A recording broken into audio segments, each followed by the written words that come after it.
सरकार बनती है मंदिर बनवाने के लिए कि केंद्र की सरकार बनी है जनता की समस्याओं से जूझने के लिए। 2 राउंड तो बट गया। अब यह भी फैसला कर दिया लोक सेवा आयोग ने, हर साल शिक्षकों की बहाली होगी, हर साल शिक्षकों की नियुक्ति के लिए लोक सेवा आयोग में परीक्षा होगी।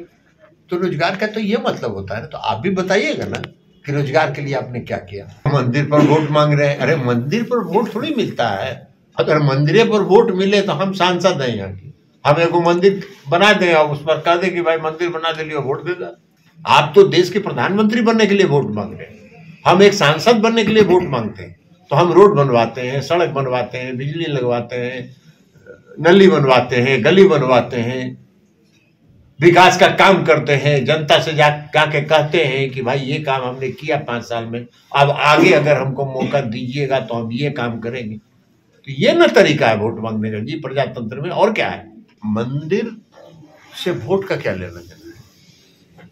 हम सब लोग हिंदू धर्म को जो मानते हैं वो श्री राम की पूजा करते हैं, रामनवमी के दिन अपने अपने घर पर ध्वजा गाड़ते हैं, राम का पूजा करते हैं।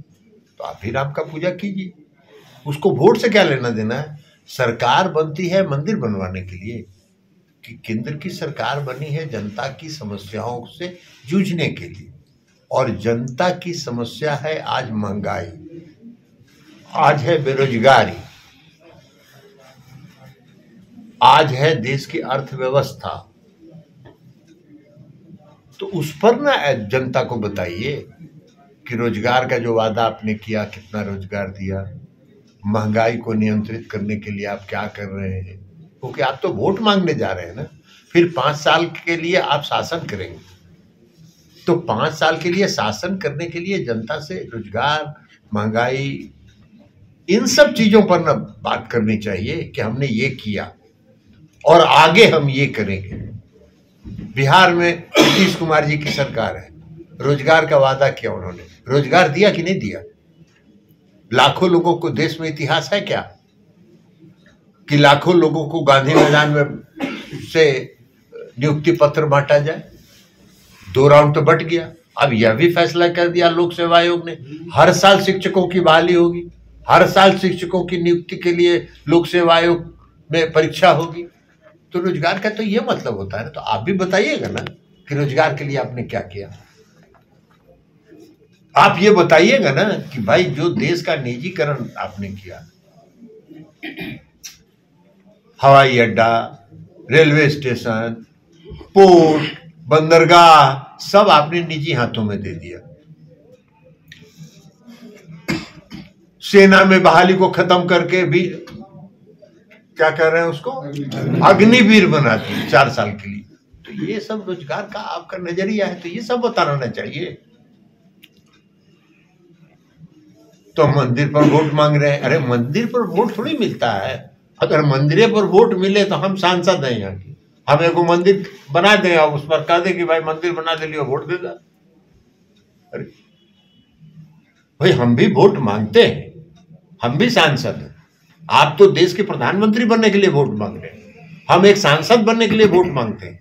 तो हम रोड बनवाते हैं, सड़क बनवाते हैं, बिजली लगवाते हैं, नली बनवाते हैं, गली बनवाते हैं, विकास का काम करते हैं, जनता से जाके कहते हैं कि भाई ये काम हमने किया 5 साल में, अब आगे अगर हमको मौका दीजिएगा तो हम ये काम करेंगे। तो ये ना तरीका है वोट मांगने का जी प्रजातंत्र में। और क्या है, तो सुबह से शाम तक मंदिर मंदिर मंदिर। ठीक है, मंदिर बनवाइए, बहुत अच्छी बात है, कोई उसका विरोध नहीं कर रहा। सर्वधर्म, इस देश में सभी धर्मों का सम्मान होना चाहिए, इसलिए कि इसके संविधान में लिखा हुआ है। लेकिन आप इस तरह का प्रचार करके समाज में धार्मिक उन्माद फैलाते हैं, भावना भड़काने का प्रयास करते हैं और भावना भड़का के वोट लेना चाहते हैं। तो ये भावना भड़का के वोट पर कितना चलेगा, 10 साल तो चल लिए। तो इसलिए ये मुद्दा नहीं है, मुद्दा है देश की समस्या, और उस देश की समस्या पर इस देश के प्रधानमंत्री, अब देश का प्रधानमंत्री, देश का गृह मंत्री, संसद में हमला होता है, 2 लोग घुसते हैं और देश का प्रधानमंत्री और गृह मंत्री पूरे विपक्ष की मांग कि सदन में आके बताइए, उसी सदन के सदस्य हैं ना दोनों, उस सदन में आना उनको मंजूर नहीं है, वो सदन में नहीं जाते हैं। लेकिन बनारस से, गुजरात से अपनी बात करते हैं, सदन में जाएंगे तो वहां तो सवाल पूछेगा कि भाई कैसे घुसा, भाजपा का जो एमपी था उसके अनुशंसा पर घुसा, भाजपा ने क्या कार्रवाई किया उस पर, तो ये सब सवाल का जवाब तो दे नहीं सकते। तो जो विद्यार्थी परीक्षा में पढ़ता नहीं है, तैयारी नहीं करता है, क्या करेगा, परीक्षा का बहिष्कार कर देता है, परीक्षा देने ही नहीं जाता है। तो वही हाल है, आप तैयार नहीं है जवाब देने के लिए, विपक्ष की बात को सुनने के लिए। भाई पक्ष और विपक्ष क्या होता है संसद में? विपक्ष सवाल पूछता है, सरकार को जवाब देना पड़ता है, देना चाहिए। तो वो उससे भागने के लिए आप सदन में नहीं आएंगे। आज जैसे ही सभी सांसदों को निलंबित कर दिए, गृह मंत्री जी सदन में हाजिर हो गए बिल पास कराने के लिए। लेकिन संसद में जो 2 आदमी घुसा, चूक कहां हुई, सुरक्षा में कहां चूक हुई, आईबी क्या कर रही थी, आपको सूचना मिली कि नहीं मिली, ये अचानक हुआ, सुनियोजित हुआ, भाजपा के सांसद के अनुशंसा पर कैसे आया, ये सब सवाल पूछा जाता। तो ये जवाब देने के लिए वो तैयार नहीं थे, इसलिए संसद में नहीं आए। एगो अहमदाबाद से बोल रहे हैं, एगो बनारस से बोल रहे हैं, वहां तो कोई सवाल नहीं पूछने वाला है, जो मन में आए बोलिए। YouTube पर सब्सक्राइब और Facebook पर लाइक जरूर करें।